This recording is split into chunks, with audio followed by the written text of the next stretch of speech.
We've talked about reactions that are occurring under neutral conditions, and those were largely limited to acid chlorides and acid anhydrides if we wish to conduct the reaction in any expediency.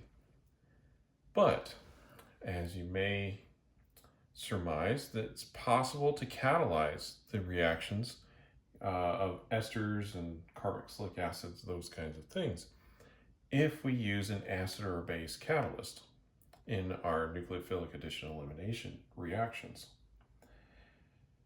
And you may have already thought about how this could happen if you consider that transesterification reaction. In that reaction, you will have noticed, perhaps, that the base is not used up during the reaction. It generates more base.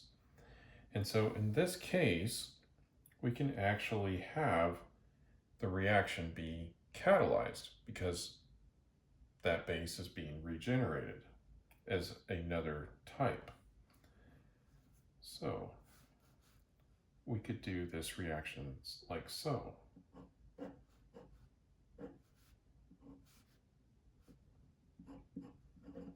So we could start off with some ester, and we'd like to change this group right here.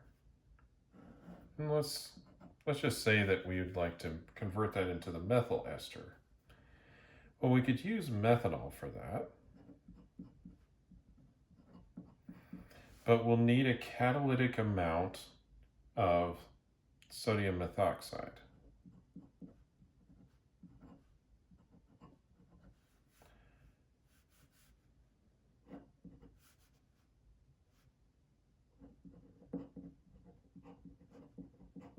So I'll use the catalyst of this base.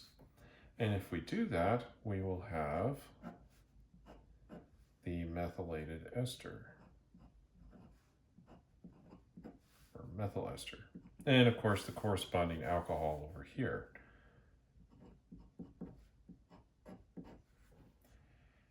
Now, this is really the same mechanism as transesterification, except in the end, we regenerate the base that we had. So I'll just sketch that out really quickly here.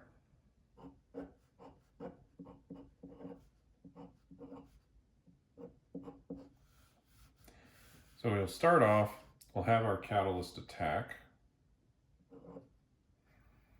And that might initially seem like we're actually using the catalyst during the reaction, but remember, it can be a catalyst as long as it's regenerated or not used up during the reaction.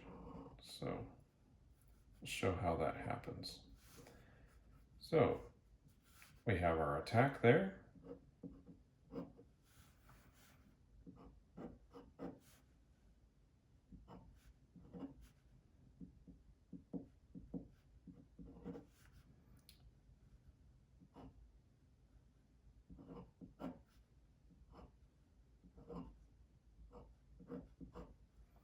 And then we have the collapse back into the double bond here, and we have this group leave.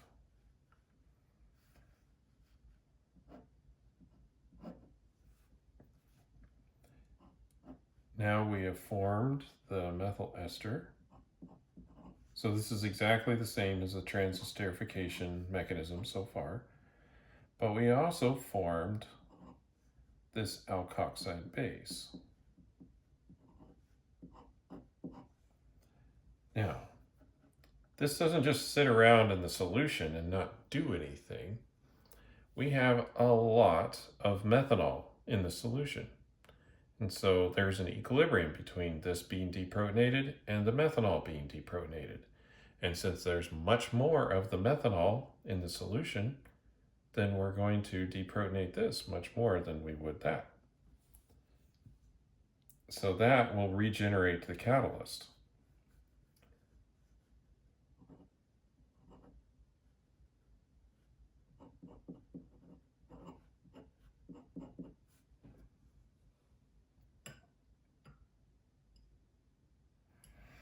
So here we have plenty of methanol in the solution.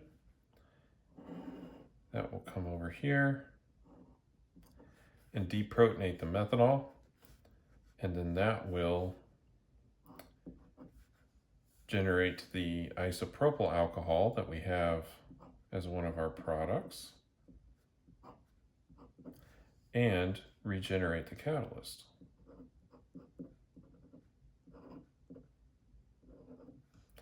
And now the reaction can proceed in a catalytic manner simply by adding the alcohol into the mix. And of course, we'll need to choose our alcohol very carefully as to whichever one we want to add.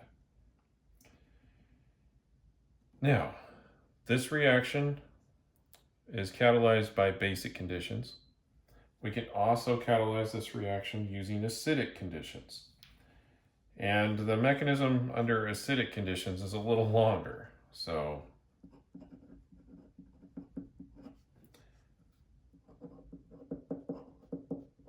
I should have enough space on the page though. So what we can do is we're going to have this reaction, I'm going to choose the same ester just so that we can see the similarities and differences here. And we'll make the same product, only this time we're going to use sulfuric acid and heat to catalyze the reaction. And it will make the same products in the end, just a different catalyst.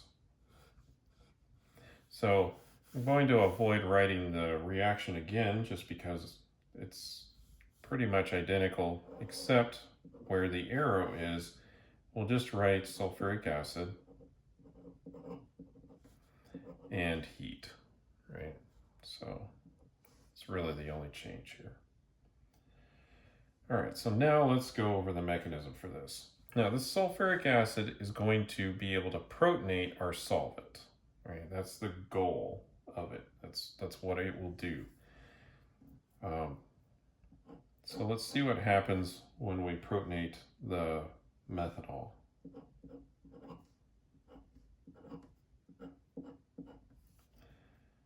So we'll just start off with that already happened.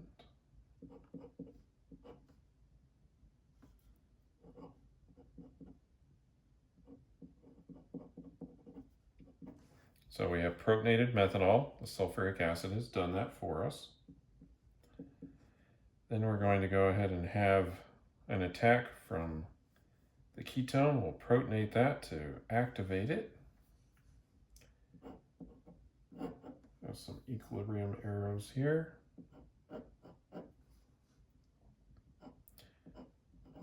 Now that we've activated the ketone, made it a little easier to react.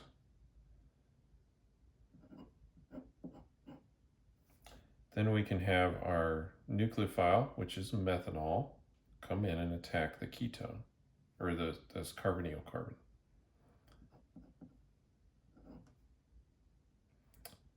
It's an ester here.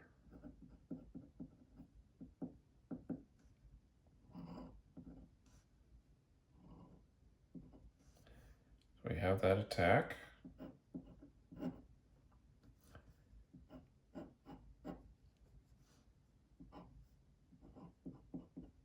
Electrons move up onto the oxygen, which forms an OH here for now.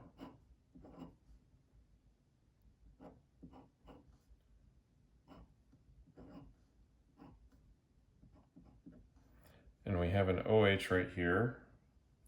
And we're going to have our methanol solvent come in and deprotonate that. So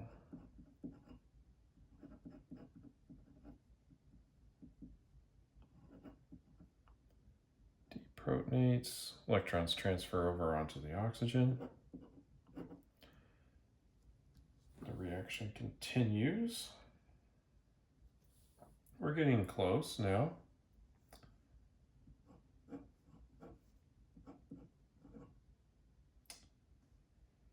Yeah, that's a little extra bond there.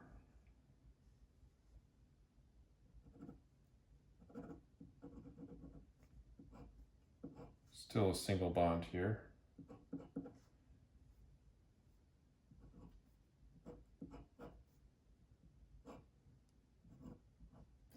So we've deprotonated, and now this can be protonated and form a better leaving group for that. So we'll have our protonated methanol, which we just did right here.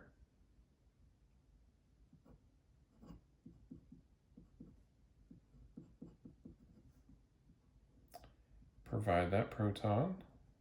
So effectively what we're doing is we have an attack, we deprotonate here, and then we're just moving the proton over here so that it forms a better leaving group. So now we're getting that proton moved around. And you might think that it would just transfer within itself, but remember, acid-base reactions are very fast, and there's a lot of solvent in the reaction mixture. So it's really quite likely that the solvent is going to come in and just shuttle those protons around for us. And I understand that makes the mechanism a little longer, but it's more reflective of what can actually happen.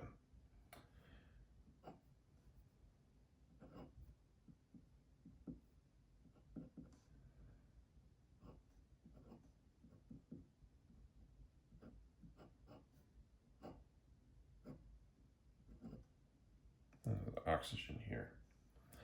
So now we'll have these electrons come down, reform the double bond between this carbon and that oxygen, and we'll have this isopropyl alcohol leave.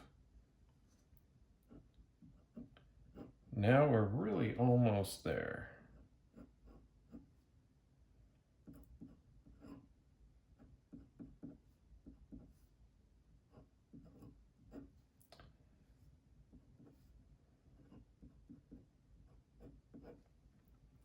At this point, we just need to have some solvent come in and remove that extra proton, and then we'll be at our product. So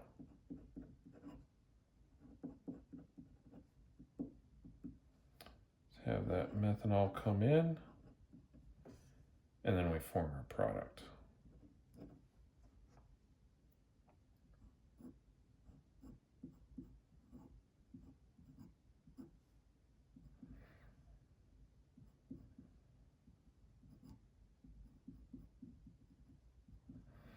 And of course, it regenerates the protonated methanol here. And that's how we can use a catalytic amount of sulfuric acid. So there's two ways of catalyzing a nucleophilic addition elimination. We can either use a basic catalyst or we can use an acidic catalyst. And depending on the rest of the molecule, we may choose one over the other. If we have base sensitive groups, then we would want to choose an acidic conditions. And of course, if we have acidic sensitive groups, we would want to choose the basic conditions. So it's nice to have options on that. And we've talked about the mechanisms here.